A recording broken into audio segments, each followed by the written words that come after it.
ഓരോ മനുഷ്യനെയും മറവ് ചെയ്യുന്നത് അവനെ സൃഷ്ടിച്ച മണ്ണിലാണ്.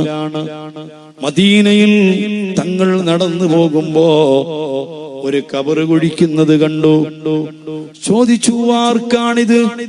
ആരാണ് ഈ ഖബറിൽ മറവ് ചെയ്യപ്പെടുന്നത്? അങ്ങ് ഹബശീനിയായിൽ നിന്ന് വന്നൊരാളാണ്. തങ്ങൾ പറഞ്ഞു, അല്ലാഹു സുബ്ഹാനഹു വ തആല ഒരു മനുഷ്യന്റെ അവധി കഴിയുമ്പോ അവനെ സൃഷ്ടിക്കപ്പെട്ട മണ്ണിലേക്ക് എത്തുന്നതിന് അള്ളൊരു കാരണം വെക്കുന്നതാ. ആ മണ്ണിലേക്ക് അവനെ എത്തിക്കുന്നതാ, അവിടെ വെച്ചവനെ മറവ് ചെയ്യുന്നതാ. ഓരോരുത്തരെയും അവനവൻ ഉദ്ദേശിക്കുന്ന ഇഷ്ടപ്പെട്ട മണ്ണിൽ മറവ് ചെയ്യാൻ കഴിയില്ല. ഏത് മണ്ണിലാണ് സൃഷ്ടിച്ചത് അവിടെയാണ് മറവ് ചെയ്യുന്നത്. ആ മണ്ണവന്റെ തറവാടാണ്, ഖബർ നമ്മുടെ തറവാടാണ്. എന്നാൽ നിങ്ങൾക്ക് കേൾക്കണോ, ഒരു ഖബറിൽ കൊണ്ടുപോയി ഒരു മനുഷ്യനെ മറവ് ചെയ്താൽ ഖബർ ഒരാളും കയ്യും പൊക്കമുള്ള ആഴത്തിലാണല്ലോ ഖബർ കുഴിക്കേണ്ടത്. ആ ഖബർ കുഴിച്ചാൽ ഖബറിൽ ഒരു മയ്യത്തിനെയും നേർക്കുനേർ മലർത്തിക്കിടക്കാൻ വിശാലതയില്ല. ചെരിച്ചാണല്ലോ ഖബറിൽ കിടത്താറുള്ളത്. ആ ചെരിച്ച് കിബിലയിലേക്ക് നേരെ ചെരിച്ചു കിടത്തിയിട്ടുള്ള മയ്യത്ത്, ആ മയ്യത്തിനെ ഖബറിലേക്ക് ഇറക്കി വെച്ച് കഴിഞ്ഞാൽ, സഹോദരിമാര് കേട്ടിട്ടുണ്ടോന്ന് എനിക്കറിയില്ല, കണ്ടിട്ടുണ്ടാവില്ല. സുബ്ഹാനല്ലാഹ്,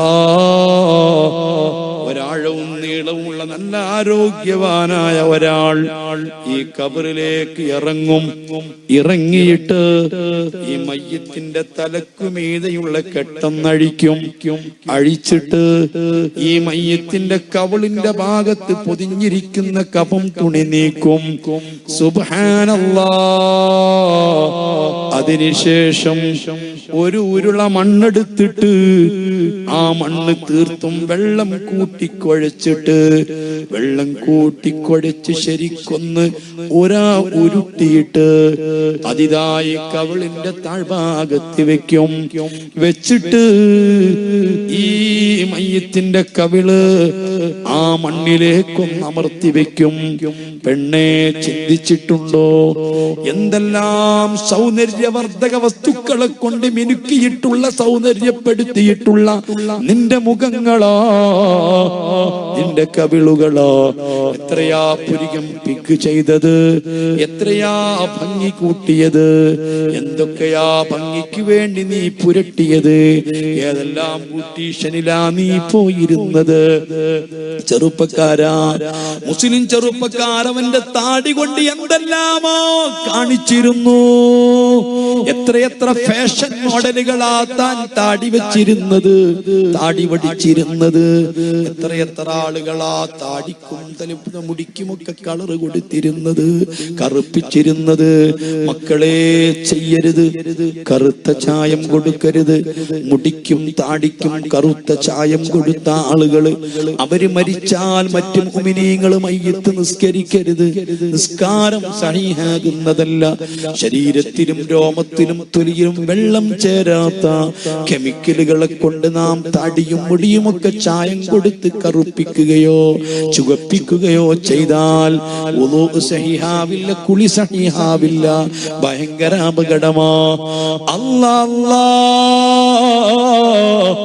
ആർക്കെങ്കിലും ഇതൊന്നും പറഞ്ഞിട്ട് ബോധ്യപ്പെടാത്തതുണ്ടെങ്കിൽ, ചിന്തിക്കാത്തവരുണ്ടെങ്കിൽ, എന്റെ പ്രിയപ്പെട്ട കരളിന്റെ കഷ്ണങ്ങളായ യുവാക്കളോട്, യുവതികളോട്, സഹോദരങ്ങളോട് ഞാൻ പറയുന്നു, നിങ്ങൾ അറ്റ്ലസ്റ്റ് ഒരു കാര്യം ചെയ്യണം. ഇങ്ങനെയൊക്കെ കെമിക്കലുകൾ ഉപയോഗിച്ചിട്ട് താടിയും മീശയും അല്ലെങ്കിൽ തലമുടിയും കറുപ്പിക്കുകയും ചെമ്പിക്കുകയും ചുകപ്പിക്കുകയും ചെയ്യുന്ന ആളുകളാണെങ്കിൽ, നഖങ്ങളൊക്കെ ഇങ്ങനെ ചുകപ്പിക്കുന്നവരാണെങ്കിൽ, അതുപോലത്തെ സാധനങ്ങളൊക്കെ നിങ്ങൾ ട്യൂടെക്സും മറ്റും ഉപയോഗിക്കുന്നവരാണെങ്കിൽ, ഏറ്റവും ചുരുങ്ങിയത് നിങ്ങളൊന്ന് എഴുതി വെക്കണേ, ഞാൻ മരിച്ചാൽ പെട്രോളോ അതുപോലത്തെ സാധനങ്ങളോ കൊണ്ടുവന്നിട്ട് നിങ്ങൾ ഇതൊക്കെ ഒന്ന് ശരീരത്തിൽ നിന്ന് മായിച്ചു കളയണം, എന്നിട്ട് അതിന്റെ കെമിക്കൽ ഉപയോഗിച്ചിട്ട് ഒഴിവാക്കി കളയണം. അല്ലാതെ മയ്യിത്ത് നിസ്കരിച്ചാൽ നിസ്കാരം സഹിഹല്ല. നിങ്ങൾ ജീവിതത്തിൽ നിസ്കരിക്കുന്ന നിസ്കാരം സഹിഹായിട്ടില്ല, നിങ്ങളുടെ മറ്റേ ഇബാദത്തുകൾ സഹിഹായിട്ടില്ല. ഇനി അവസാനം അതോടുകൂടിയാ നിങ്ങളെ കുളിപ്പിച്ച് നിസ്കരിക്കുന്നതെങ്കിൽ ഒരാളെ നിസ്കാരം പോലും സഹിഹായിട്ടില്ല. ഇത് പറയാൻ ഇന്ന് സമൂഹത്തിൽ ആള് വേണ്ടേ? ഇത് ബോധ്യപ്പെടുത്തി തരാൻ ആള് വേണ്ടേ? അല്ലാ, ഞാനിവിടെ വന്നപ്പോ എത്ര നല്ല ഭക്ഷണങ്ങളാണ് എനിക്ക് തന്നത്, എന്തൊക്കെയാ എന്നെ സൽക്കരിച്ചത്, എത്രയാ ചെറുപ്പക്കാര് എന്നോട് സ്നേഹം പ്രകടിപ്പിച്ചത്. ആ സ്നേഹം പ്രകടിപ്പിച്ച ചെറുപ്പക്കാരോട്, സഹോദരങ്ങളോട്, ഇവിടുത്തെ മഹല്ലത്തിന്റെ ഭാരവാഹികളോട്, ഇവിടുത്തെ മഹല്ലത്തിന്റെ ഉത്തരവാദിത്തപ്പെട്ട ആളുകളോട് എന്തൊരു സ്നേഹമാണ്, കടപ്പാടാണ്, ബാധ്യതയാണ് എനിക്ക് ഉള്ളത്. അവരോട് ഞാൻ പറയുകയാ, ഇതൊക്കെ നിങ്ങൾ ചിന്തിക്കണേ.